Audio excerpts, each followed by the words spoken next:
Welcome to the fourth and final segment of the Informant School series, Confidential Informants, Report Writing, Course 4. You will notice the notes are abbreviated sentences and choppy. This is okay. As long as you can understand your own notes and get a thorough report submitted to the investigative file within 3 days, you will be good to go. This interview is mostly assessment data on Rappaport, but there is still some good information we need to get into a report going to the investigative file. Remember, all the assessment data about Rappaport needs to go in a separate report to her informant file only. Go ahead and pause the course while you read the notes and version 1 report and pick back up with commentary when you are done. So what do we think of this version 1 report? It's all over the place, right? What are some of the other issues with this version of the report? For starters, half of the report contains assessment data about Rappaport. Her issues with her parents and difficulties she believes she will encounter getting a job after college should only appear in a separate report going to her informant file. Plus, all that assessment data and other poorly structured information in the report reveals her identity, and she is mentioned by name in the report. What about the information about Nick pursuing Rappaport for a job at MWP?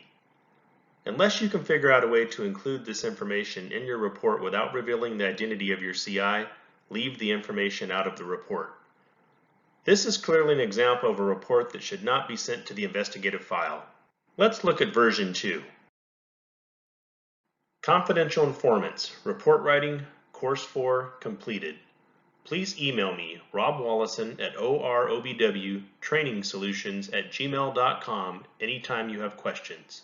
It was great discussing confidential informants with you. If you enjoyed the Informant School series and learned some really useful concepts, please tell other officers, agents, analysts, and managers back at your departments about the training. Going forward, after the coronavirus has stabilized and we are cleared to resume classroom instruction, you are more than welcome to attend the 3-day Informant School course with other law enforcement officers.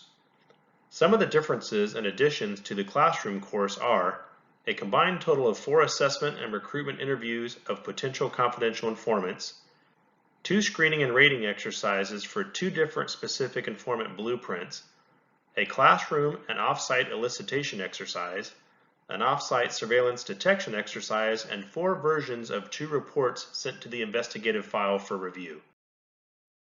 If you elect to take the exam from the web course, and choose to attend the 3-day classroom course later, I will not require you to take another exam to receive your certificate for attending the 3-day course.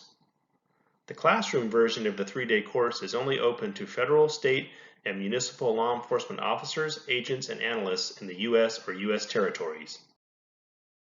Also, I will be publishing the equivalent of an 8-hour web course on the website o-rob-w trainingsolutions.com in the summer of 2020 titled Case Management, Investigative Planning, Report Writing, Evidence Collection, Indictments and Complaints, Trial Preparation, and Testimony. It will be filled with everything you need to know from the first document opening your case through your closing communication after conviction at trial or a plea to an indictment or information. Lastly, please have a great rest of the year.